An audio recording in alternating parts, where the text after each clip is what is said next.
धरी धीरजु करी भरत बढ़ाई, लिए सुबट सहानी बोलाई। धर्मपुर देश राखी रखवारे, हाय गए रथ बहु जान संवारे। गरई गरानी कुटिल कैकई, काही कहे केहू दूषणी देई। असमन आनी मुदित नर नारी, भयउ बहोरी रहब दिन चारी। नमस्कार व्यूअर्स, और आप सब लोग कैसे हैं? आशा करती हूँ आप सब लोग अच्छे होंगे, स्वस्थ होंगे और मेरा रामचरितमानस का पाठ अवश्य देख रहे होंगे। तो आप लोगों ने मेरा चैनल सब्सक्राइब किया या नहीं? जिन लोगों ने मेरा चैनल सब्सक्राइब किया है और उसके लिए बहुत बड़ा थैंक्स, और जिन्होंने सब्सक्राइब नहीं किया है वो सभी लोग चैनल सब्सक्राइब करें और और शेयर भी करें, ताकि आपके परिवार और मित्रगणों तक वो पाठ पहुंच सके और सभी को राम जी की कृपा मिल सके। तो स्वागत करती हूँ मैं आप सभी का अपने इस कार्यक्रम रामचरितमानस के अयोध्याकांड पाठ में। तो पहले जानते हैं हम कि हमने कल तक क्या सुना था पाठ में। राजा ने विद्वानों और मंत्रियों के समाज से पूछा कि विचार कर कहिए, आज क्या करना उचित है। अयोध्या की दशा समझकर और दोनों प्रकार से असमंजस जानकर चलिए या रहिए, किसी ने भी कुछ भी नहीं कहा। जब किसी ने कोई सम्मति नहीं दी, तब राजा ने धीरज धरकर, हृदय में धीरज विचार कर, 4 चतुर गुप्तचर अयोध्या को भेजे जनक जी ने, और उनसे कह दिया कि तुम लोग श्री रामचंद्र जी के प्रति भरत जी के सद्भाव, अच्छे भाव, प्रेम या दुर्भाव, बुरा भाव, विरोध या यथार्थ पता लगाकर जल्दी लौटाना, किसी को तुम्हारा पता भी ना लगने पावे। गुप्तचर अवध को गए और भरत जी का ढंग जानकर और उनकी करनी देखकर, जैसे ही भरत जी चित्रकूट को चले, वे तिरहुत को चल दिए। तिरहुत मतलब मिथिला को चल दिए। मैं आप लोगों को रामचरितमानस के हिंदी रूपांतरण भी कर रही हूँ। जो दोहे हैं उनके साथ साथ मैं हिंदी रूपांतरण भी करती हूँ। तुलसीदास जी ने जो कहा है वो आपको क्लियरली समझ में आ जाए, इसीलिए मेरा यही प्रयत्न है। और इसके साथ साथ मेरा दूसरा जो मोटिव है कि हाँ, मैं मंदिर के लिए कर रही हूँ, तो मंदिर का भी हो जाए उसमें तो अच्छा रहेगा। अपनी ज़िंदगी में एक मंदिर का तो कर देना चाहिए, उम्मीद तो यही करते हैं। अब होगा या नहीं होगा वो तो ऊपर वाले पे डिपेंड करता है, तो यही है। तो दूतों ने आकर राजा जनक जी को की सभा में भरत जी की करने का अपनी बुद्धि के अनुसार वर्णन किया। उसे सुनकर गुरु, कुटुंबी, मंत्री और राजा सभी सोच और स्नेह के अत्यंत व्याकुल हो गए। तो अभी आज का पाठ शुरू करने से पहले हम वो मंदिर की वीडियो देखते हैं जिस मंदिर के लिए मैं कह रही थी आपसे। तो उस मंदिर की वीडियो को देखने के बाद हम आज का पाठ शुरू करेंगे।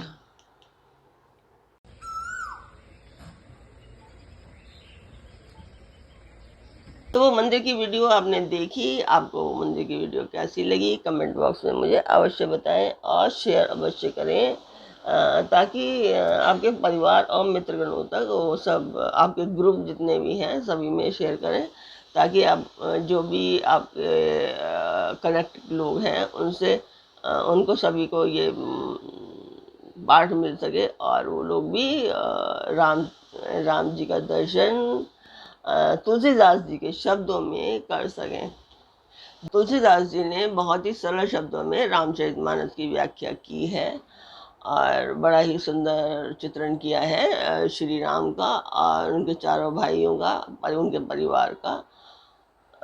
तो शुरू करते हैं फिर हम आज का पाठ। धीरजु करी भरत बढ़ाई, लिए सुबट सहानी बुलाई। घर बुर देख राखे रखवारे, है गए रथ बहु जान संवारे। फिर जनक जी ने धीरज धरकर और भरत जी की बड़ाई करके अच्छे योद्धाओं और सहानियों को बुलवाया। घर नगर और देश में रक्षकों को रखकर घोड़े हाथी रथ आदि बहुत सी सवारियां सजवाईं। दुगरी शादी चले तत्काला किए विश्रामु नामक महिपाला। भोरी आजू नहाई प्रयागा चले जमुन उतरन सबू लागा। वे दुघड़िया मुहूर्त साध कर उसी समय चल पड़े। राजा ने रास्ते में कहीं विश्राम भी नहीं किया। आज ही सवेरे प्रयागराज में स्नान करके चले हैं। जब सब लोग यमुना जी उतरने लगे, खबरी लेन हम पठय नाथा। तीन कही असमई नायब माथा।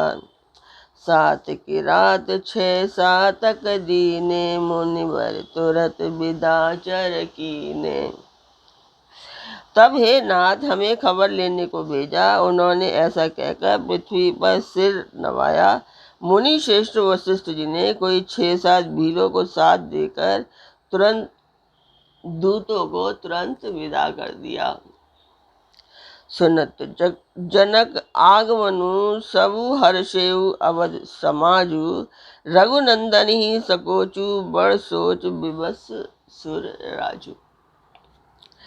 जनक जी का आगमन सुनकर अयोध्या का सारा समाज हर्षित हो गया। श्री राम जी को बड़ा संकोच हुआ और देवराज इंद्र तो विशेष रूप से सोच के वश हो गए। गरई गलानि कुटिल कह कही काही। कहे के ही दूषण देही। असमन आनि मुदित नर नारी। भयउ बहोरी रयब दिन चारी।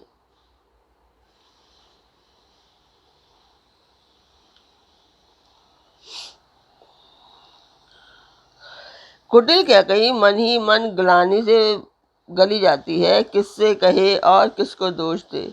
और सब नर नारी मन में ऐसा विचार कर प्रसन्न हो रहे हैं कि अच्छा हुआ जनक जी के आने से 4 दिन और रहना हो गया। एही प्रकार गत बासर सो। प्रात नहान लाग सब को।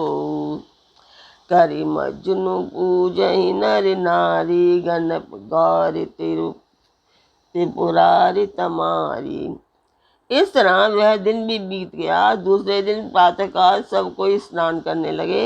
स्नान करके सब नर नारी गणेश जी, गौरी जी, महादेव जी और सूर्य भगवान की पूजा करते हैं। रमन पद बंदी बहोरी। बिन बही अंजुलि अंचल जोरी। राजा राम जानकी रानी। आनंद अवधि रजधानी। फिर लक्ष्मीपति भगवान विष्णु के चरणों की वंदना करके दोनों हाथ जोड़कर आंचल पसार कर विनती करते हैं कि श्री राम जी राजा हो, जानकी जी रानी हो तथा राजधानी अयोध्या आनंद की सीमा होकर सुबस बसऊ फिर सहित समाजा। भरत ही राम करऊँ जुब राजा। एही सुख सुधा सीच सब काहू। देव देहु जग जीवन लाहू। फिर समाज से सुखपूर्वक बीते और श्री राम जी भरत जी को युवराज बनाए। हे देव इस सुख रूपी अमृत से सींचकर सब किसी को जगत में जीने का लाभ दीजिए। गुरु समाज भाई ने सहित राम राज भुर हो। अछत राम राजा अवध मरे माग सब को। गुरु समाज और भाइयों सहित श्री राम जी का राज्य अवधपुरी में हो और श्री राम जी के राजा रहते ही हम लोग अयोध्या में मरे। सब कोई यही मांगते हैं। सुनी स्नेह में पुरजन बानी। निंदहि जोग बिरति मुनि ज्ञानी। एहि विधि नित्य कर्म करि पुरजन, राम ही करहि प्रणाम पुलकित तन। अयोध्या वासियों की प्रेममयी वाणी सुनकर ज्ञानी मुनि भी अपने योग और वैराग्य की निंदा करते हैं। अवधवासी इस प्रकार नित्य कर्म करके श्री राम जी को पुलकित शरीर ही प्रणाम करते हैं। ऊंच नीच मध्यम नर नारी, लय दर्शु निज निज अनुहारी। सावधान सबहि सन्मानहि, सकल सराहत कृपा निदानहि। ऊंच नीच और मध्यम सभी श्रेणियों के स्त्री पुरुष अपने अपने भाव के अनुसार श्री राम जी का दर्शन प्राप्त करते हैं। श्री रामचंद्र जी सावधानी के साथ सबका सम्मान करते हैं और सभी कृपा निधान श्री रामचंद्र जी की सराहना करते हैं। लरकाहि तेहि रघुवर बानी, पालत नीति प्रीति परिचानी। शील सकोच सिंधु रघुराऊ, सुमुख सुलोचन सरल स्वभाव। श्री राम जी की लड़कपन से ही यह बान है कि वे प्रेम को पहचान कर नीति का पालन करते हैं। श्री रघुनाथ जी शील और संकोच के समुद्र हैं। वे सुंदर मुख के या सबके अनुकूल रहने वाले, सुंदर नेत्र वाले, या सबकी कृपा और प्रेम की दृष्टि को सबकी कृपा और प्रेम की दृष्टि से देखने वाले और सरल स्वभाव के हैं। कहते राम गुण गण अनुरागे, सब निज भाग सराहन लागे। हम सब पुण्य पुंज जग थोरे, जिन्हीं राम जानत करि मोरे। श्री राम जी के गुण समूह को कहते कहते सब लोग प्रेम में मर गए और अपने भाग्य की सराहना करने लगे कि जगत में हमारे समान पुण्य की बड़ी पूंजी वाले थोड़े ही हैं, जिन्हें श्री राम जी अपना करके जानते हैं। ये मेरे हैं ऐसा जानते हैं। प्रेम मगन तेहि समय, सब मुनि आवत मिथिलेषु। सहित सभा संभ्रम उठेऊ, रविकुल कमल दिनेशु। उस समय सब लोग प्रेम में मगन हैं। इतने में ही मिथिलापति जनक जी को आते हुए सुनकर सूर्य कुल रूपी कमल के सूर्य श्री रामचंद्र जी सभा सहित आदर पूर्वक जल्दी से उठ खड़े हुए। भाई सचिव गुर पुरजन साथा, आगे गवनु कीने रघुनाथा। गिरिवर दीक जनक पति जबहि, करि प्रणाम रत त्यागहु तबहि। भाई मंत्री गुरु और पुरवासियों को साथ लेकर श्री रघुनाथ जी आगे जनक जी की अगवानी में चले। जनक जी ने ज्यों ही पर्वत श्रेष्ठ कामदनाथ को देखा त्यों ही प्रणाम करके उन्होंने रथ छोड़ दिया, मतलब पैदल चलना उन्होंने शुरू कर दिया। राम दरस लाल स उछालु, पथ ब्रह्मलेश कलेश न काहू। मन तह जहाँ रघुबर बदेही, बिनु मन तन दुख सुख सुधी केही। श्री रामचंद्र जी के दर्शन की लालसा और उत्साह के कारण किसी को रास्ते की थकावट और क्लेश जरा भी नहीं है। मन तो वहाँ है जहाँ श्री राम और जानकी हैं। बिना मन के शरीर के दुख सुख की सुध किसको हो। तो आज का पाठ हम यहीं पे पूर्ण करते हैं। कल फिर मिलेंगे एक नए पाठ में। तब तक आप मेरा चैनल सब्सक्राइब कीजिए, लाइक कीजिए और शेयर कीजिए, और अपने परिवार और मित्रगणों को भी कहिए कि ज़्यादा से ज़्यादा शेयर करें, ताकि मेरा मैंने जो प्रण लिया है मंदिर के लिए वो मैं पूर्ण कर पाऊँ। और उसमें सभी की हम जब वहाँ पे पूजा करेंगे, जब वो पूर्ण होगा, हम जब वहाँ पूजा करेंगे तो मैं सबकी भलाई के लिए प्रार्थना वहाँ पे करने जाऊँगी। चाहे मैं किसी भी कंडीशन में रहूँ फिर भी मैं जाऊँगी वहाँ पर पूजा करने के लिए। तो फिर मिलते हैं कल एक नए पार्ट में, एक नई उमंग, एक नई तरंग के साथ। तब तक के लिए नमस्कार।